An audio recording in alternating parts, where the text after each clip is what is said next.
আপনারা এখানে কি কাজ করছেন সেটা নিয়ে বাইরে আলোচনা না করাই ভালো, এতে সমস্যা হতে পারে আপনাদেরও আমাদেরও। সে বাবু, আপনি যখন বারণ করেছেন তখন বলবো না। বেশি আনন্দ কি জানেন, এবার আমার হাতে অন্য আরেকজন মা সেজে উঠবেন। শিল্পীর কাছে এর চাইতে আর কি বেশি চাই বলুন? মাকে যত্ন করে সাজাবো, সকলে মাকে পুজো করবে, এটাই তো আমার পারিশ্রমিক।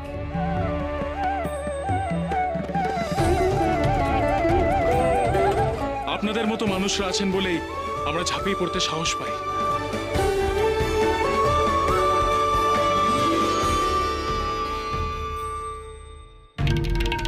সে সাহস আর বেশি দিন পেতে হচ্ছে না, শীঘ্রই ব্যবস্থা করব সব কটার। আপনি এখন কাজটা শুরু করুন।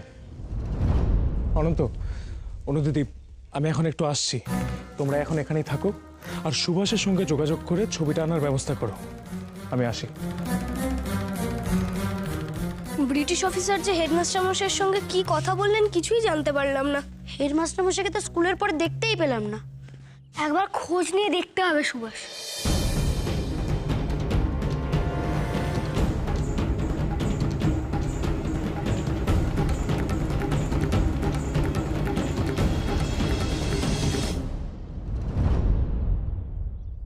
ওই তো এসে গেছে সুভাষ।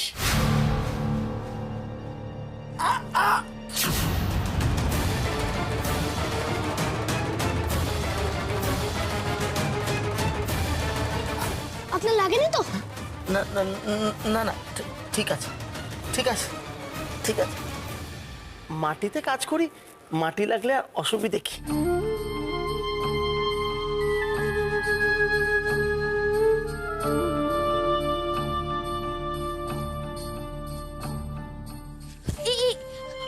মাফ করবেন, আমি আসলে অন্যমনস্ক ছিলাম, দেখতে পাইনি। না না, ঠিক আছে ঠিক আছে, তুমি যাও।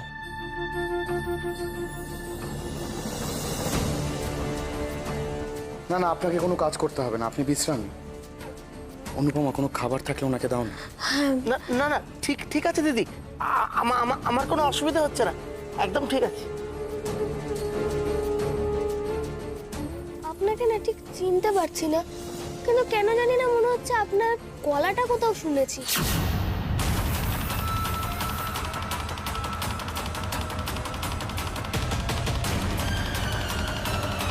খুব চেনা চেনা লাগছে গলাটা।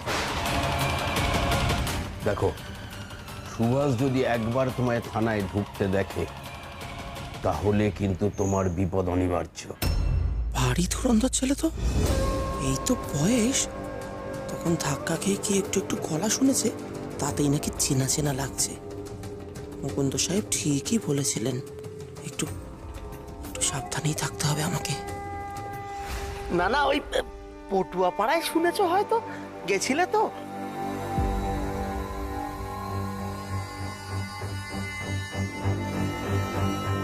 দেখো মুখের কি অবস্থা হয়ে গেল, আর চেনাই যাচ্ছে না। যাও যাও যাও যাও, পুকুরে গিয়ে মুখটা ধুয়ে এসো। আরে সাবধানে কাজ করবে তো। ধুয়ে আসি ধুয়ে আসি। এই দেখুন, হ্যাঁ, এই হচ্ছে ভারত মাতা। আপনাকে এই মূর্তি করতে হবে।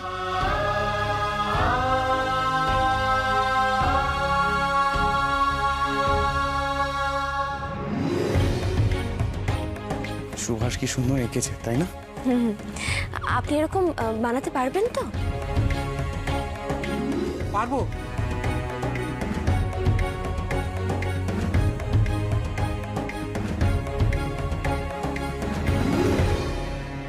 বেশ, তাহলে আপনারা কাজ শুরু করে দিন, আমরা এখন আসি।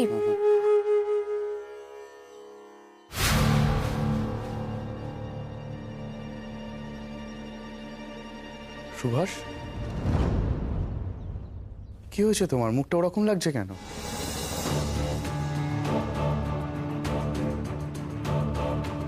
এই ছবি আঁকা নিয়ে বাড়িতে কেউ কিছু বলেছে? না না, কেউ কিছু বলেনি। তাহলে আমরা স্কুলে ক্ষুদিরাম বসুর স্মরণ সভা করছিলাম, সেই জন্য আমাদের বাংলার মাস্টারমশাই স্কুল কর্তৃপক্ষর কাছে অভিযোগ করেছিলেন মনে হয়।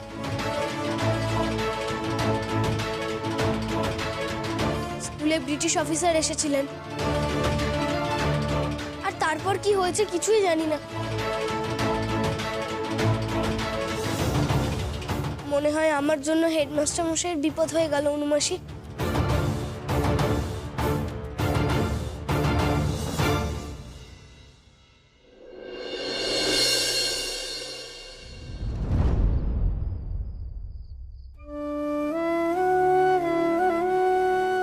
সরলা, সরলা,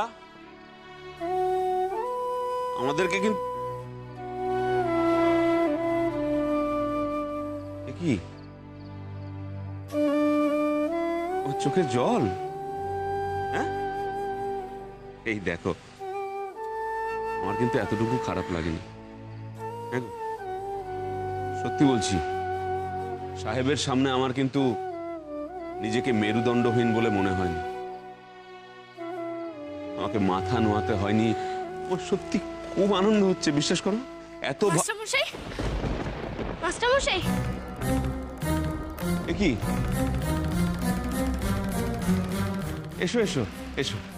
মাস্টারমশাই, স্কুল ছুটির পর অনেক খুঁজেও আপনার দেখা পেলাম না।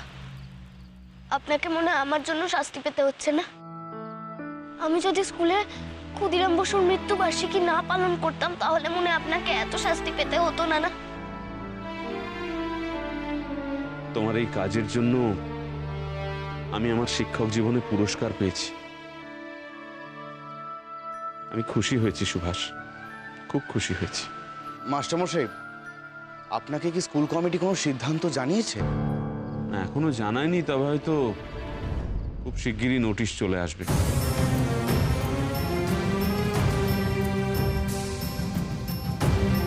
কি মনে হয় মাস্টারমশাই, কি হতে পারে? আপনি আপনি কথা বলে কি বুঝলেন? দেখো, যে কথাগুলো মানি, বিশ্বাস করি, সেগুলোই বলেছি সাহেবের চোখে চোখ রেখে। ওনার ভালো লাগবে না, এটাই তো স্বাভাবিক। নিশ্চয়ই কোনো কড়া সিদ্ধান্তই নেবেন। সরলা, আমার কিন্তু চাকরিখানা যেতেও পারে, সে কথা মাথায় রেখো। মাস্টারমশাই, মাস্টারমশাই, এই তো মাস্টারমশাই, ও আপনার চিঠি সাহেব পাঠিয়েছে। আচ্ছা আচ্ছা, আমি আসি তাহলে মাস্টারমশাই। হ্যাঁ এসো।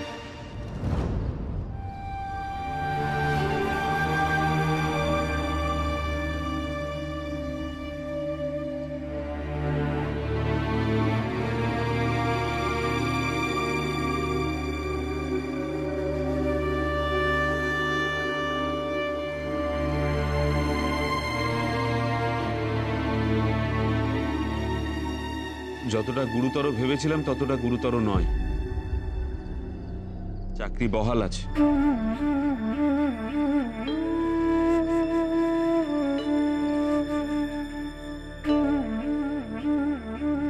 তবে সাহেব আমাকে কটক থেকে কৃষ্ণনগরে বদলি করে দিয়েছেন।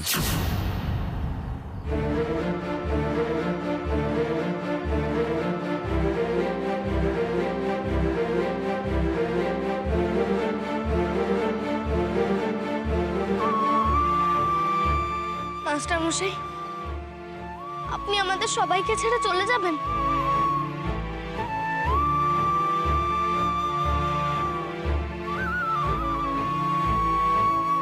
ধরে নাও তোমাদের মতন আরো কিছু ছাত্রকে শিক্ষা দেওয়ার সুযোগ করে দিল ওরা আমায়।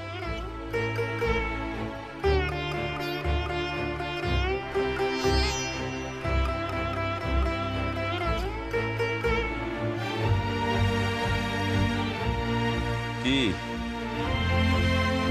এবার তো জিনিসপত্র গোছগাছ করে নেওয়ার পালা। আমাদের কিন্তু কালই রওনা দিতে হবে।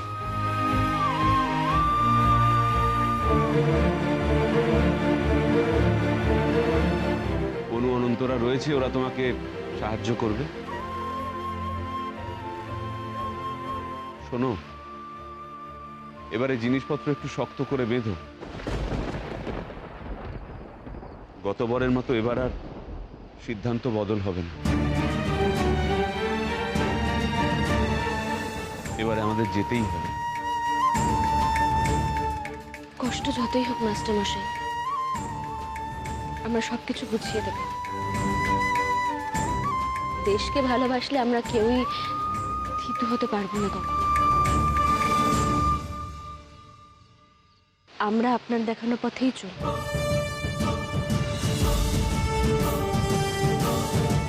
অন্যায়ের সাথে আপোষ নয়। অন্যায়ের সাথে আপোষ নয়।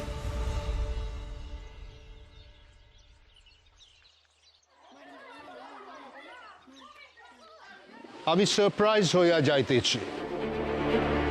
রেভেন শতে এই ঘটনা ঘটিতেছে। মানে সেই কথাই তো বলছিলাম স্যার। তবে বেনিবাবুর বদলি হয়ে গেলে এই হেডমাস্টারের পথটা একটু দেখবেন। হ্যাঁ, আপনি একটু সাহেবকে বলবেন।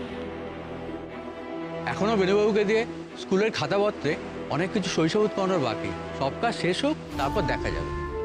হ্যাঁ, সে আপনারা যা ভালো বোঝেন। হ্যাঁ, পারলাম না, আমরা পারলাম না। হেডমাস্টার মশাই আমাদের স্কুল ছেড়ে চলে যাচ্ছেন। হেডমাস্টার মশাই স্কুল ছেড়ে গেলে আমরা কেউ স্কুলে আসবো না। আগের বার তো অনেক অনুরোধ করে হেডমাস্টার মশাইকে আটকানো গিয়েছিল। এইবার কি কোনো পথ নেই হেডমাস্টার মশাইকে আটকানোর? আমাদেরকে কিছু একটা করতেই হবে। আমরা হাল ছাড়লে চলবে না।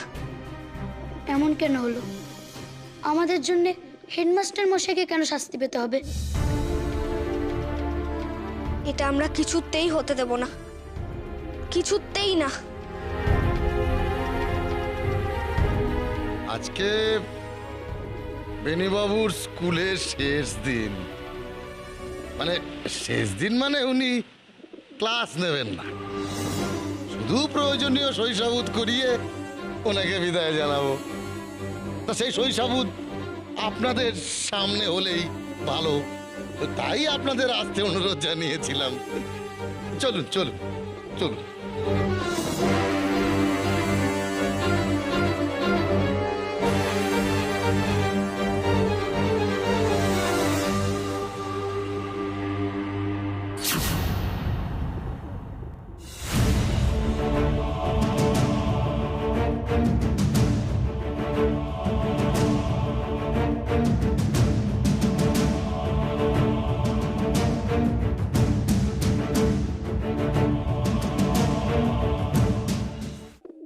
এ কি সবাই এখানে এভাবে বসে আছিস কেন? অর্বাচীনের দল, সব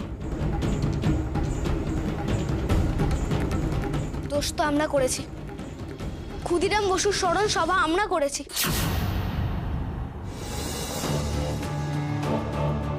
তাহলে শাস্তি কেন হেডমাস্টার মশাইকে পেতে হবে? দরকার হলে শাস্তি আমাদেরকে দিন।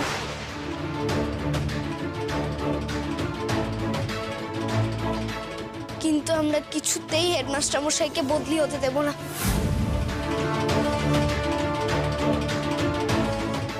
সাহস! কমিটির সিদ্ধান্তের ওপর কথা! ডেপো ছেলে, চুপ একদম। আমাদের হেডমাস্টার মশাইয়ের সঙ্গে এমন করবেন না। কিন্তু আমরা কিছুতেই আমাদের হেডমাস্টার মশাইয়ের বদলিটা মানতে পারছি না। সুভাষ,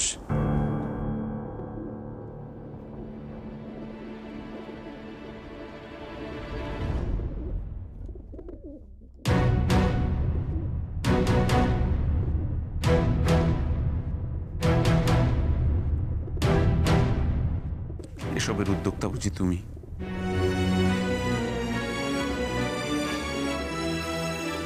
ওদেরকে বলো এক্ষুনি উঠে ক্লাসে যেতে। সুভাষ, বদলি আমাদের চাকরির শর্ত। তোমাদের সবাইকে আমি মনে রাখবো। আমিও একদিন এই স্কুলে প্রথম এসেছিলাম, তখনও ভাবিনি যে এতটা ভালোবাসা, সম্মান, শ্রদ্ধা আমার জন্য অপেক্ষা করে রয়েছে।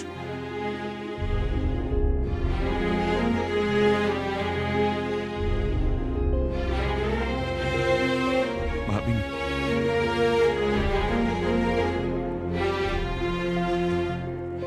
আমি প্রাণপণ চেষ্টা করেছি তোমাদের সুশিক্ষায় শিক্ষিত করে তোলবার।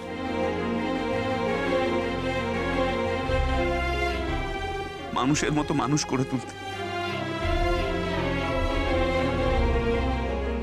আমি যদি এতটুকু সফল হয়ে থাকি, তাহলে জীবনে কোনো দিন মেরুদণ্ডহীন হলো না। এ দেশটাকে ভালোবাসবে, মানুষের পাশে দাঁড়াবে, সব সময় অন্যায় দেখলে প্রতিবাদ করো, কেমন?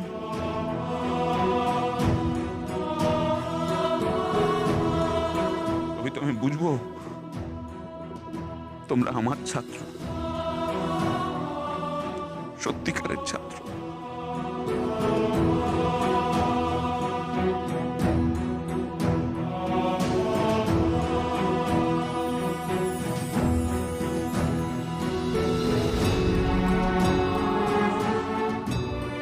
সুভাষ, মাস্টারমশাই মানে কেবল একজন মানুষ নন, মাস্টারমশাই মানে একটা আদর্শ।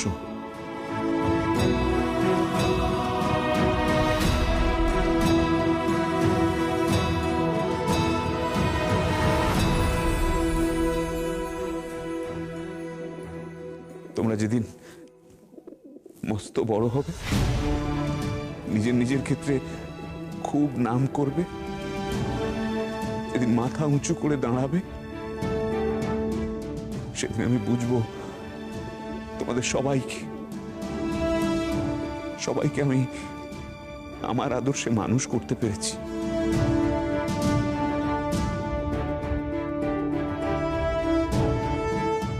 না সুভাষ,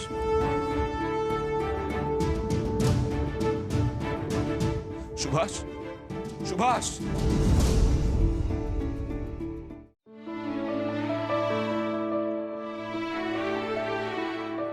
সুভাষ, আজকে যুদ্ধ জয়ের জন্য তৈরি হয়ে এসেছো তো? হ্যাঁ মাস্টার মশাই। বাহ, একদিনেই স্যার থেকে মাস্টারমশাই, আমি খুব খুশি হয়েছি।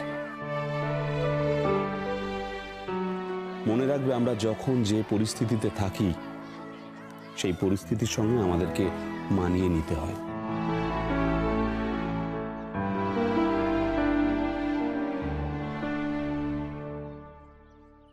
সুভাষ,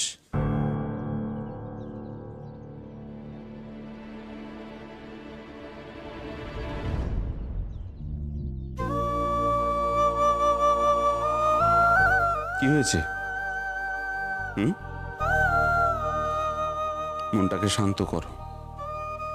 তুমি তো জানো এই দেশের জন্য কত মানুষ প্রাণ দিয়েছেন, দিচ্ছেন। তার তুলনায় আর কি এমন বলো? আমি না হয় এটুকু ত্যাগ স্বীকার করলাম। কিন্তু মাস্টারমশাই, আমরা যে আপনার সান্নিধ্য পাবো না। সান্নিধ্য পাবে না? বাবা, 1 বছর আগেও যে ছেলে বাংলায় বাক্য রচনা করতে গেলে দুবার হোঁচট খেত, সেই ছেলে বলে কিনা সান্নিধ্য পাবো না। শিক্ষক হিসেবে এই তো আমার উপহার। আমি শিক্ষক হয়েও তোমার কাছে অনেক কিছু শিখেছি। কত কিছু শিখিয়েছো তুমি আমায়, তুমি নিজেও জানো না। মনের জানলাখানা সবসময় খোলা রাখবে। চেষ্টা করবে প্রকৃতির কাছাকাছি থাকতে, আর অনেক বই পড়বে, কেমন? মাস্টারমশাই, আপনি আমাকে মনে রাখবেন তো? আর প্রত্যেক মাসে আমি আপনাকে চিঠি লিখবো। লিখবে বই কি, নিশ্চয়ই লিখবে। আর আমিও তোমার প্রত্যেকটা চিঠির উত্তর দেব। আমি যেখানে যাব সেখানে গিয়ে সবাইকে আমি তোমার কথা বলবো। চেষ্টা করব তারাও যদি তোমার মতো করে ভাবতে পারে, এভাবে যদি সবাইকে ভাবাতে পারি, যদি একজনও ছাত্র তোমার মতো করে গড়তে পারি, তাহলে হয়তো এই দেশটারই মঙ্গল হবে। শিক্ষক হিসেবে যতদিন বাঁচব ততদিন শিক্ষা দেওয়াই যে আমার কাজ হবে। আমি যে মানুষ গড়ার কারিগর, এই যে এত দূরে চলে যাচ্ছি, কষ্ট হলেও আমি কিন্তু মানিয়ে নেব। আর আমি এও জানি সময়ের সাথে সাথে তুমি একদিন এই কথা উপলব্ধি করবে, ভালোর জন্য মানুষকে অনেক অনেক ত্যাগ স্বীকার করতে হয়, মেনে নিতে হয়।